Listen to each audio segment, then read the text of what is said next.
sema amen. Yusufu alianza kutafutwa, sema alianza kutafutwa. Sema alianza kutafutwa. Mgeukie jirani yako mwambie ayaya. Mwambie ayaya. Mtikise kidogo, mtikise kidogo, mtikise kidogo. Hallelujah. Hapo najua kuna wengine wanaleta ustaarabu ibada. Unaona? Kuna watu wameleta ustaarabu, yaani akikaa anataka tulie tu namna hii. Ukisema mtikise anakuangalia. Mtikisa jirani yako usiogope.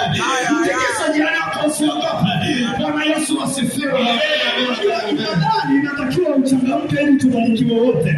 Sasa ukianza kujifanya wewe ni mtu wa namna, yaani hapa sisi wote ni watoto mbele za nani? Mbele za Baba. Kwa hiyo jiachie, usiwe na wasiwasi. Bwana Yesu asifiwe. Bwana Yesu asifiwe. Nasikia kelele zilizoangusha ukuta wa Yeriko. Nisikia kelele za shangwe sasa.